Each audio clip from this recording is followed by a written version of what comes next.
অক্সিজেনের সিলিন্ডার কিনতে হচ্ছিল। আজকে এই পরিস্থিতিতে আমাদের গাঙ্গেয় পশ্চিমবঙ্গ এবং গঙ্গার আশপাশের ভারতবর্ষের একটা বিস্তীর্ণ অঞ্চল, যেখানে হাওয়ার কোয়ালিটি প্রচুর খারাপ হয়ে গেছে। আমাদের এই এয়ার কোয়ালিটি নিয়ে আমাদের ভাবনা চিন্তা হচ্ছে না। আমরা একের পর এক গাছ কাটছি, আমাদের সভ্যতার বিকাশের তাগিদে আমরা সবুজায়ন থেকে দূরে দূরে চলে যাচ্ছি। আমরা জলাভূমিকে বুঝিয়ে ফেলছি, সেখানে বিল্ডিং তুলছি।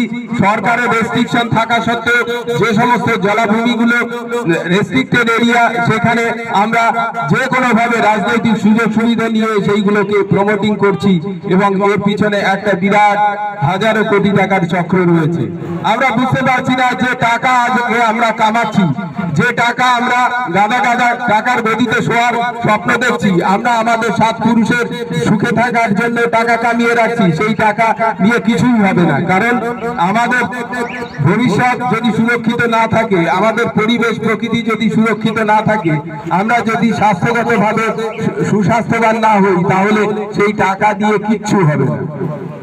আমরা আমাদের ক্ষুদ্র চিন্তা ভাবনায় আমরা এটা বুঝতে পারছি না। আমাদের এই বিরাট জনসংখ্যা, ভারতবর্ষের 150 কোটি জনসংখ্যাকে টিকিয়ে রাখতে গেলে আমাদের আচরণ, দৈনন্দিন আচরণ একেবারেই পরিবেশ বান্ধব হওয়া উচিত।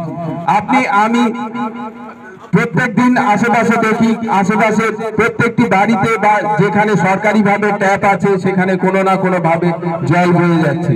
সরকারি অফিস, রেলওয়ে স্টেশন থেকে শুরু করে বিভিন্ন জায়গায়, আপনার আমার বাড়িতে বিভিন্ন জায়গায় প্রচুর পরিমাণে জল ট্যাপ করে সব সময় পড়তে থাকে। আপনি খেয়াল করেন না যে আপনার বাড়িতে যে কমোডটি ব্যবহার করেন, সেই কমোড থেকে জল সব সময় লিক করে পড়ে যেতে থাকে। আপনি যদি হিসেব করে দেখেন, হয়তো প্রত্যেক দিন কোনো বাড়িতে শতাধিক লিটার, হাজারো লিটার জল বেড়ে যাচ্ছে। সরকারি জায়গাগুলোতে যেখানে আমাদের দায়িত্বের এত কম, আমরা